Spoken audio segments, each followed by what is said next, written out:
Olá pessoal, mais um vídeo no canal Vene Casagrande e vou falar um negócio para vocês, hein? O Flamengo deve ser aquela pessoa que tem muita sorte no amor e falta de sorte em sorteios, jogos. Porque vou te falar, hein? Novamente o Flamengo sem sorte em um sorteio para definir o adversário e vai pegar uma equipe extremamente complicada. Sem sombra de dúvidas, uma das piores do pote 2, se não a pior, o Flamengo vai enfrentar. Tá bom, vou falar logo, vocês já devem saber, o Cruzeiro. E aí eu vou trazer a minha análise, a minha opinião sobre isso, em relação a esse duelo Flamengo e Cruzeiro, complicado demais. Vamos falar também do Saul, tá? Vamos falar também de que, galera? Tem aqui o meu roteirozinho. Tem muita coisa pra gente falar no vídeo agora. Tem uma opinião forte, porque pra mim tá complicado, hein? Tá escancarado o que estão tentando fazer com o Flamengo. A gente vai trazer essas informações no vídeo de agora. Eu já vou entrar aqui na minha opinião em relação ao que vem acontecendo com o Flamengo. A gente teve aí o julgamento do STJD, Paulinho, atacante do Palmeiras, foi julgado, Leonardo Jardim, Carrascal. Amanhã o Flamengo vai ser obrigado a entrar em campo com 10 desfalques, sendo 9 convocados para as suas seleções e Jorginho lesionado. Uma situação que, por si só, já compromete a isonomia de uma competição de pontos corridos. O cenário chama ainda mais atenção quando observado em conjunto com os acontecimentos dessa semana no STJD. Leonardo Jardim foi absolvido de maneira correta por apresentar dados e números sem qualquer acusação ou juízo de valor.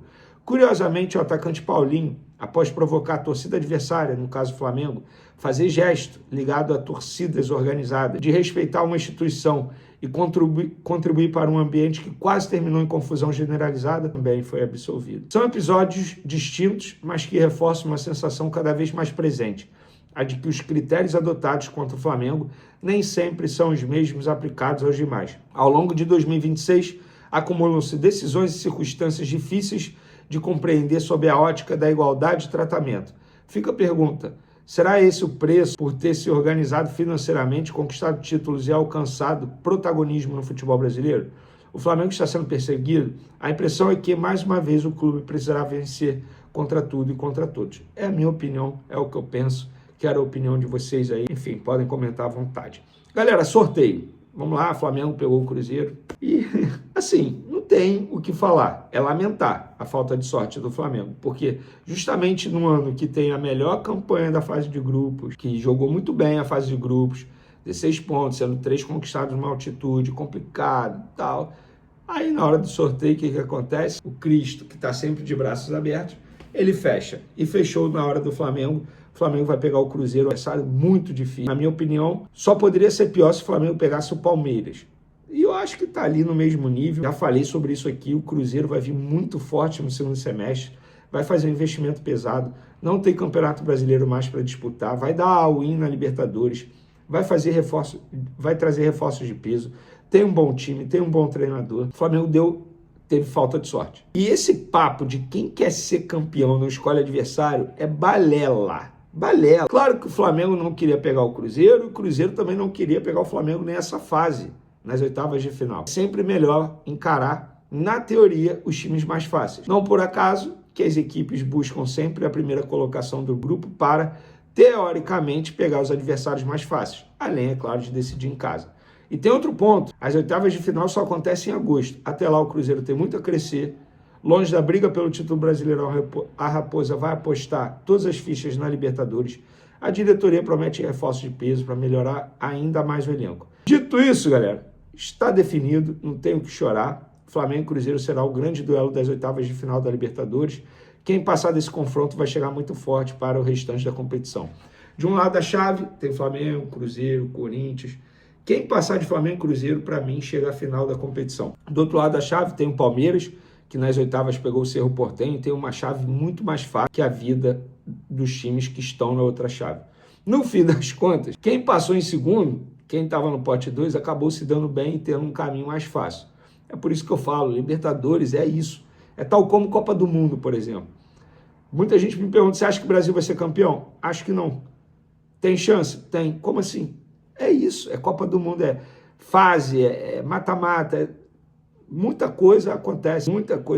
Por exemplo, Teoricamente, o Brasil pode pegar um adversário na outra fase, mas esse adversário pode passar em segundo e não passar em primeiro, como muita gente imaginava, como aconteceu aqui na Libertadores. Eu não esperava o Cruzeiro passando em segundo.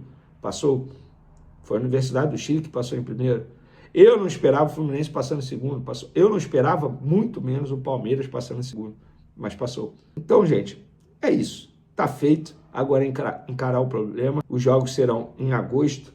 Até lá, muita água vai passar debaixo da ponte. Duelos difíceis, mas tomara que o Flamengo passe, aqui falando do torcedor. Sobre Saul, galera. Saul se apresentou hoje lá no CT, e só para vocês entenderem um pouco um contexto.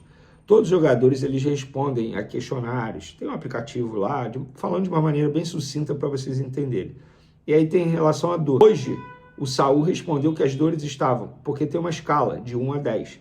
As dores estavam na escala 3. É uma boa notícia. Então, ele vai para o jogo, acredito eu. Não tem por que ele não ir para o jogo. Se vai ser titular ou não, é uma outra história, até porque os jogadores estão treinando nesse momento, enquanto eu gravo esse vídeo aqui, 4h13 da tarde, tá? Então, o Saul vai para o jogo. Diante de muitos desfalques, é uma boa notícia para o técnico Leonardo Jardim, embora o Saul não esteja vivendo grande momento. E aí, galera, vocês gostaram? Quero a opinião de vocês em relação a tudo que eu falei aí. Falei bastante. Tamo junto. Até o próximo vídeo. Fui! Vitória do Flamengo, pós 3-0, só que dessa vez para o Flamengo e não para a equipe adversária. Embora a equipe adversária também seja verde e branca, no caso o Curitiba. Mas, brincadeiras à parte, o Flamengo deu um show no Maracanã. Sua despedida antes da parada para a Copa do Mundo, despedida também diante de muitos torcedores. Não foi um Maracanã lotado, mas novamente a torcida rubro-negra se fazendo presente. Inclusive eu estava lá, voltei agora correndo, estava justamente com essa camisa aqui.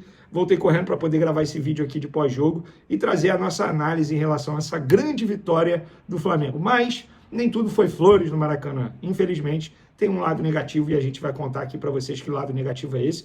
Mas foi o Maracanã com um show de Samuel Lino, ao lado dele o Pedro, que também fez novamente uma grande partida. Isso tudo e muito mais no vídeo de agora. Mas antes, galera, dá a moral de se inscrever aí no canal, se inscreve, solta o dedo no like, ativa a notificação, compartilha, hypa o vídeo, isso é importante, isso é bacana demais. Vamos lá, galera, foi uma vitória assim, sem muito susto, na verdade, sem sustos para o Flamengo. O Flamengo foi dominante durante todos os 90 minutos, conseguiu abrir o placar ainda ali no começo do jogo, por volta dos 15 minutos do primeiro tempo, com o Samuel Lino, que para mim receberia o título de melhor em campo, pelo menos teria o meu voto. O Pedro também foi muito bem, mas o Samuel Lino fez 2 gols, repito. Ele abriu o placar aos 15 minutos e eu gostei da postura do Flamengo depois de ter feito o primeiro gol. Continua em cima, marcando sob pressão. Bruno Henrique também no ataque. A gente pôde ver um Ayrton Lucas também muito ofensivo. O próprio Emerson Royal também muito ofensivo. O Flamengo mantendo a postura ofensiva, marcando sob pressão, uma intensidade extremamente alta. E aí veio a outra boa notícia para o Flamengo. Aos 35 minutos, Pedro Rocha, aquele Pedro Rocha, atacante que já jogou pelo Flamengo, inclusive, ele deu uma entrada ali, eu confesso para você que foi uma entrada exagerada. Eu conheço o Pedro Rocha, ele não é um jogador maldoso, ele não fez aquilo de maldade, mas um lance assim, sabe, lance no setor de ataque do Curitiba ali, o Vitão trocando passes com os jogadores do Flamengo, ele deu uma chegada, pé alto, enfim, aí depois da análise do VAR, o árbitro foi até o vídeo para analisar o lance, e aí o Pedro Rocha levou o cartão vermelho, na minha opinião, extremamente justa. E aí acabou o primeiro tempo, veio o segundo tempo, o Flamengo com vantagem no placar, vantagem numérica, soube tirar proveito muito bem e continuou fazendo uma boa partida.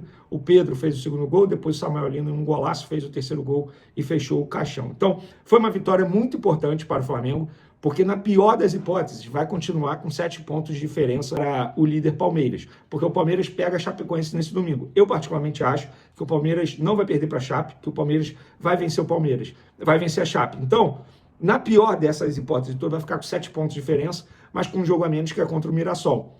O importante era isso, não ficar com uma vantagem ainda maior nessa parada para a Copa do Mundo. Imagina o pior se o Flamengo perdesse para o Curitiba. Lembrando, gente, o Curitiba era o terceiro melhor mandante, é o melhor visitante até essa rodada. Uma equipe que estava na 6ª colocação, não é uma equipe qualquer. Isso valoriza ainda mais a vitória do Flamengo, porque o Flamengo chegou com 10 desfalques. 10 desfalques. E mesmo com 10 desfalques, time praticamente, o Flamengo teve uma boa equipe, começando a partida, equipe titular, e ainda teve a entrada da garotada ali. E por falar na entrada da garotada, aí vem o ponto negativo do dia, porque o Léo Ortiz sofreu uma lesão ali na coxa ainda no primeiro tempo. Eu estava no Maracanã, mas já vi os vídeos, ele saindo, estava muito abalado, muito cabisbaixo, triste. Você via que dá para perceber, porque o jogador ele demonstra, quando ele sabe que é algo grave, ele demonstra. E para o Léo Ortiz pedir para sair, ele tentou ficar ainda no jogo. Para ele pedir para sair, porque de fato era muito grave. E aí entrou o João Vitor, aquele João Vitor que jogou nos tempos de Felipe Luiz, não foi bem, voltou para o Sub-20 e agora voltou a aparecer nessa necessidade desses 10 desfalques. É muito desfalque, gente, e o Flamengo conseguiu vencer. Então foi uma vitória muito importante. Mantém ali, querendo ou não, a busca do líder Palmeiras. Quem também estava no Maracanã era nada mais, nada menos que Jorge Jesus, meu ídolo, como treinador, ídolo, falo mesmo. Mas assim, gente, a presença dele não muda em nada. Eu acho até falta de respeito ficar debatendo. Por exemplo, pós-jogo, eu estava ouvindo uma rádio, não vou mencionar a rádio, e os caras só falavam do Jorge Jesus. Assim, com todo respeito, o Jorge Jesus é apenas mais um, gente, no Maracanã. Hoje o Flamengo tem um treinador, que é o Leonardo Jardim. O Flamengo não pensa em demitir o Leonardo Jardim, não vai demitir o Leonardo Jardim. O Leonardo Jardim será treinador do Flamengo para o segundo semestre. Ficar falando de Jorge Jesus, os jogadores fizeram uma grande apresentação para o Jorge. Não! Os jogadores fizeram uma grande apresentação para a torcida do Flamengo, fizeram uma grande apresentação para o treinador Leonardo Jardim. Eu amo o Jorge Jesus, como pessoa e como profissional. Mas, gente, a presença dele no Maracanã, na boa, não deve ser pauta principal. Com todo respeito aos colegas, não deve ser. A pauta principal deve ser, sabe qual? Assim, quem sou eu para sugerir algo? Flamengo mesmo, muito prejudicado pela CBF, pelo fato de ser obrigado a jogar com 9 desfalques por conta dos convocados para as seleções. Jorginho lesionado não é culpa da CBF. Mas se essa rodada não tivesse, o Jorginho não seria desfalque. Essa rodada não era para ter. Então a pauta principal tem que ser essa. Mesmo prejudicado pela péssima organização da CBF, vírgula, Flamengo bate o Coritiba dentro de casa por 3-0. Ponto. A pauta é essa, gente. E jogando bem, com um show do Samuel Lino. Samuel Lino, aquele que muitos queriam fora do Flamengo, eu falei, calma, dê tempo ao tempo. Outro dia eu tive que ler, um sujeito escreveu o seguinte: Samuel Lino é o pior custo-benefício da história do Flamengo. Não, não é não. Só nesse elenco eu cito outros. Cebolinha, tá? Cebolinha. Vai lá, tem mais aí. Berrio, me veio aqui a cabeça agora. Pô, gente, mencionar que o Samuel Lino é o pior custo-benefício da história do Flamengo, isso pra mim é um absurdo. Não é craque. Não é fazedor de gols, embora tenha feito 2 gols hoje, mas é um jogador muito importante. E só vê e enxerga isso quem assiste de perto. A importância dele na recomposição defensiva, na parte tática, num jogo sem a bola, como a gente costuma dizer. Então, eu acho que é uma vitória muito importante do Flamengo em todos os sentidos. Mostra a força do elenco do Flamengo, mostra que o Flamengo vai brigar sim pelo título do Campeonato Brasileiro até o fim, porque eu vi gente dizendo tem que desistir, time fraco, time irregular. Não, vai brigar até o fim. E o Flamengo vem muito forte para o segundo semestre. A janela de transferência vem aí, o Flamengo vai se reforçar. E para finalizar nosso vídeo, galera, só uma atualização sobre o Rossi. O Besiktas, que a imprensa turca está dizendo que fez proposta, não, apurei no Flamengo que a proposta foi feita em janeiro, no valor de 6 milhões de euros, e o Flamengo recusou. Veneu, o Besiktas vai fazer uma nova oferta. Eu ainda não tenho como prever o futuro. Só se alguém do Besiktas me garantisse, a gente vai fazer uma oferta nos próximos dias. Aí eu poderia dizer aqui. Enquanto isso, não tem como eu dizer. O que eu posso dizer para vocês é, em janeiro, o Flamengo recebeu uma proposta oficial do Besiktas de 6 milhões de euros. O Flamengo não quis vender na ocasião. Se chegar agora, vai vender? Acho que não, porque o Flamengo não tem outro goleiro. Eu duvido que eles olhem para o André como um goleiro titular absoluto. Eu duvido muito. Pela postura, o Rossi falhou várias vezes, voltou a ser titular. Então, essa foi a minha análise do que eu vi hoje lá no Maracanã. Repito, acho que o Flamengo, o torcedor rubro-negro tem que ficar confiante. Agora, férias. Depois o elenco se reapresenta no dia 19 de junho, fica alguns dias no Ninho, viaja para Portugal, intertemporada em Portugal, tem 3 amistosos, um deles pode ser contra o Benfica, bacana, demais, legal, tem Copa do Mundo agora, mas o Flamengo precisa se reforçar, e vai se reforçar, a gente sabe disso. A diretoria não está parada não. Então, ótimo jogo do Flamengo. Então, torcedor rubro-negro, fique tranquilo, calma, o segundo semestre vem aí, e eu tenho certeza que o Flamengo vai conquistar título importante. Alô, PSG, ninguém morre nos devendo, hein? Tem dívida para pagar na final do Mundial, hein? Ganhou a Champions? Será que o Flamengo ganha a Libertadores esse ano? Espero que sim. Tamo junto e fui!